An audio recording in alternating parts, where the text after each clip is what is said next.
not, as you might expect, exclusively the preserve of the Sierra and Sapphire Cosworths, because Keith Oda, last year's champion in the Uniroyal Series, has brought out a Nissan GT-R Skyline, the only one in Britain at the moment.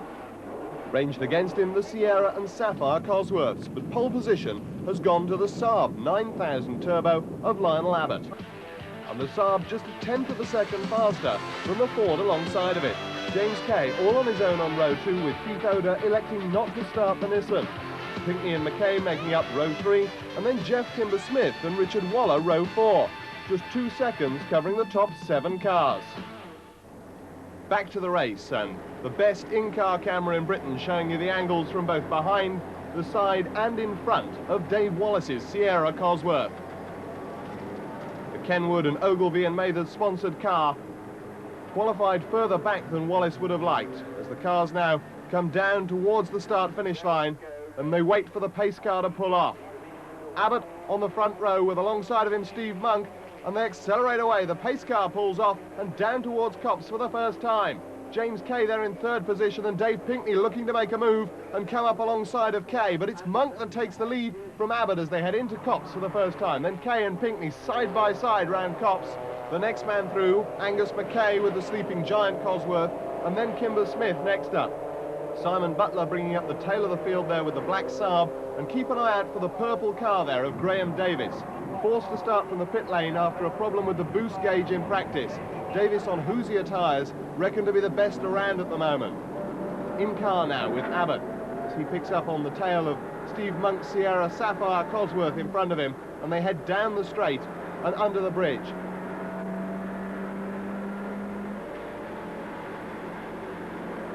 In the mirror there you can see Pinckney's car coming alongside of him, and Pinckney looks to make an out-braking manoeuvre, pushes the side there of Abbott's car. Kay spins in front of him and Monk, and Abbott in terrible trouble, a complete U-turn, and sets off at the back of the field. Pinckney though now the leader, and the man in second place, Dave Wallace. So Pinckney with the Sapphire the leader, Wallace in second,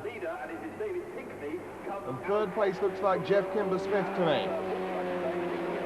Kimber-Smith over the line in third, ahead of Richard Waller in fourth place. Down towards Copse now for the second time, and Abbott in the Saab coming into the pits. So problems then for Lionel Abbott. Let's take a look at that incident in replay from the outside, and you can see Pinckney came down the outside, James Kay on the inside, and poor Lionel Abbott was left with nowhere to go. Kay and Angus McKay both delayed by that, and pretty much out of the race now, Lionel Abbott. Just 15 laps this race, so Abbott won't be able to regain that sort of ground. Richard Waller, and then Monk, and then Davis, and then McKay, fighting it out and trying to make up for lost time. And perhaps the man that profited most from that was Graham Davis, who had to start from the pit lane, you'll recall, earlier on. Waller there looks to make a move on the man in third place. Number 7, Jeff Kimber-Smith, a former runner in the British Touring Car Championship. And moving up a slot there, Monk and Davis, both on the inside of Waller. Davis forced back a slot, but it won't be long before he has another go at the tail end there of Richard Waller's Sierra. Steve Monk absolutely flying, charges past Jeff Kimber-Smith there, and moves up to third place. Now watch out for Davis, moves alongside of Richard Waller. Waller looks for a way past Jeff Kimber-Smith in front of him, and somehow Davis manages to find a way past both of them, squeezing through on the inside there around Copse. Richard Waller still hasn't managed to put a place on the man in front of him, Jeff Kimber-Smith. Pinckney still in the lead. Then Dave Wallace, and he'll be the next man to come under attack from Steve Monk and Graham Davis. Angus McKay also charging up through the field there, coming through on the inside of Jeff Kimber-Smith as they head off down the straight once again. Steve Monk pulls alongside now of Dave Wallace. Wallace on the inside though, and holds the position as they head up now towards Bridge, and makes a move there on the inside. Monk looking to get through on the inside. Wallace isn't going to let that happen. We take a look from the inside. He just caught a glimpse there of Monk's car, and Monk now sits in tight behind the Sierra, moving round And there he is. Steve Monk pulls out of the slipstream, and right behind him you can see Graham Davis. So the two of them, as they head down towards Copse Corner, look to make a move on Wallace, and they both go through on the inside. So Wallace from 2nd to 4th place in one easy lesson, and nothing he can do about it. All horsepower from the two cars in front of him as they set off now after the leader, Dave Pinkney. And Davis through now on the inside of Monk as well, as they came into Beckett's that time, outbrake Monk. And Davis now up to 2nd. He's not going to find it that easy to hold on to, but he's now up to 2nd.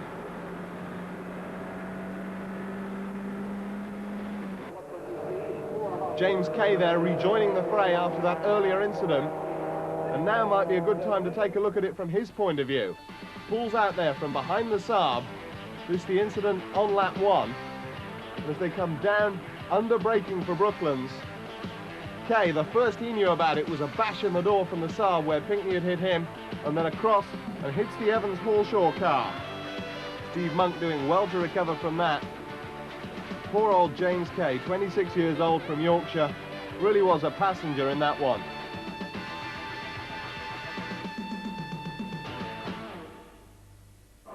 Out of bridge then and over the start-finish line once again, and this time it looks as though Davis might just be close enough to make a move coming down towards Copse Corner. Hoosier Tyres car on the outside, Pinkney there. Warranty Holdings on the inside, and Pinkney just about holding on to it, or is he? No, Davis is through, so a new leader. Pinkney, who's led since the completion of lap 1, is now down to 2nd place. And if Monk has anything to do with it, it'll be 3rd shortly. Steve Monk looks for a way past, and Pinkney hasn't given up all hope of passing Graham Davis yet either. Davis goes a little bit wide there, manages to hold on to the lead. Pinkney in 2nd, and now Monk through. Steve Monk through on the inside of Pinkney as they break down now towards Brooklands. Through they go, and Monk with the Evans Hallshaw car is up to 2nd. Now, is there anything he can do about Graham Davis in front? Well, not at the moment, because Pinkney is still trying to get that 2nd place back. And both of these cars involved in that first lap accident. Monk really lucky to get off as lightly as he did. 5th, Dave Wallace here, carrying the in-car camera. And Wallace looks to see what he can do about finding a way back past the sleeping giant car in front of him. It's not to be, though. Round Copse now and up towards Maggots once again. The white car in front of him. Angus Mackay, and Mackay looks to be a little bit quicker in a straight line. The Dunlop shod car of Wallace in 5th place, getting into all sorts of trouble there, under power, coming out of Beckett's, and he lost a little bit of ground there, and I think that has pretty much sealed his fate. He'll be finishing in 5th now. As we return to the leader, who's coming round bridge for the final time, and down towards Woodcote Corner. Graham Davis, after starting from last position from the pit lane, comes across the finish line to take the checkered flag and win round 1 of the SO Saloon Car Championship. So the start of a long, long season. 15 races in the championship, including 1-hour races, 500-kilometre races, and a 24-hour race. A delighted Graham Davis from Middlesex, the winner of round 1. So let's recap the placings. A win for Graham Davis with the Sierra. And then in 2nd, 3rd and 4th places, the walking wounded Steve Monk, Dave Pinkney and Angus Mackay, all of whom were involved in that incident, with Dave Wallace making up the top 5. Detailed look at the grid, and just 1 second splitting the first 4 cars, with Peter Tyson there in the Pirelli-sponsored car alongside of Matt Neal. Row 3, an exclusively Class C affair with Robert Squires and Vaughan Richmond with the Vauxhall Astras. The cars then coming up to the end of the pace lap and over the start-finish line and away, and a superb start there from Latham. Latham straight through into the lead, with the man in second place there, Steve Griffin. Matt Neal up to third as they come down towards Copse for the first time. Through there goes Latham, and then Tyson there in fourth place. Guy Povey there, sliding wildly, already a winner in the Firestone series this year, desperately trying to make up ground. In car now with Matthew Neal as he brakes and changes down towards Beckett's, trying to hang on to these two M3s in front of him. And Tyson there through on the inside of him, so Peter Tyson moves up to third place. Let's take a look now a little further down the field there, and there's the Honda. Superb drive that there from Graham Churchill, getting that little car up as high as he has done. And now the dice there for third, with Tyson there on the outside, Neal snatching back the place on the inside, and Guy Povey has come up to join them with his M3. These three having a tremendous dice for third place. Currently in the hands of Matt Neal, but Tyson has slowed. Tyson there, slowed in the middle of that group, and has dropped back and into the pit. So Tyson with a problem. The Pirelli-sponsored car on its way down the pit lane and pretty much out of proceedings. There's Churchill with the little Honda. Superb drive this, in sixth place at the moment. And Povey now looks for a way past on the inside of Matthew Neal. Just the dice for third and fourth places, and Neal using the curbs and everything to try and keep ahead. A brief glimpse there of Tyson in the pits as the battle for the lead continues. Latham still out in front, but not by very much from Griffin behind. Graham Coombs, with his BMW having started from the pit lane, is now starting to make up time. Coombs had the bonnet come up on the pace lap and had to dive into the pits, and he too now is starting to make up time. Back now with the dice to the lead though. At 54 is Latham, 33 Griffin behind him. And both of these cars, the engines prepared by Steve Griffin's family business, Griffin Motorsport, they should be very, very evenly matched. And indeed look to be as they come across the start-finish line once again. Third place still in the hands there of Matt Neal. And just ahead of them we caught a brief glimpse of another car, and I think that's Peter Tyson, who's come out of the pits and is almost entirely one lap down now. This is the view that Matt Neal gets of the leaders almost disappearing away from him at the moment. Matthew Neal, after a season in the Ford Fiesta Championship last year, in third place. Guy Povey in fourth. Desperately trying to stay with Matt Neal's car. And here the dice for the lead, and Griffin comes through on the outside, under braking there for Brooklands. 33 then, Steve Griffin takes the lead away from James Latham, and now goes up a place. Matt Neal, though, has so far set the fastest lap, and he's getting ever closer to these two. Neal trying everything he knows to get onto terms with the two cars in front of him. But Griffin now leads from Latham as the BMW train continues at the front of the field. Latham hasn't given up yet, hanging onto the tail there of the similar M3 in front of him. A real tigering drive this by Coombs, who started so far behind everybody else. Over the start-finish line, and 2.3 litres of BMW M3 is more than a match for 1.8 litres of Volkswagen Golf. And Coombs there, past number 70, Middlehurst. So past the one Golf. Just Nick Bourne now. The Peugeot there of Adrian Mossop, that's an interesting car. It was rescued from 20 foot of water in the Manchester Ship Canal and rebuilt by Peugeot apprentices. Back in car now with Matthew Neal. And the man ahead of him is Peter Tyson, who in fact is a lap down, and Neal getting very out of shape there. Very out of shape indeed, and could well lose a place to Guy Povey as a result of that. Let's take a look at that in replay from the outside. And you can see Neal there with loads of understeer, and then all of a sudden it swaps to oversteer. The opposite lock goes on, and he does well to hang on to that car. Bites him back there, and Neal sets off down the straight, but a lot of time lost. And Povey now will be looking to make his way past Matt Neal as a result of that. Up onto the curbs and now onto the grass. And Neil in more than a little bit of trouble there. And all of that is allowing Guy Povey to get ever closer to the car. There you are, there you can see him. Povey right on the tail now of Matt Neal. So what was a fairly safe third place for Neil now looks to be going, and you can see in the mirror there just a glimpse of Povey's car. Povey now on the inside as they come into Brooklands. And round they go, absolutely side by side. They touch. The two cars touching. Now they'll never stay side by side around Bridge, will they? They will. Povey there over the curb and really does not want to give way. Matt Neal likewise, really trying to hang on to that third place. Povey in fourth and sitting in the slipstream there of the similar M3 BMW in front of him. Now will he make his move as they come down towards Copse Corner and pull out? Stays there, tucked in behind Neil's car, and Neil getting out of shape once again, and that will cost him a little more time.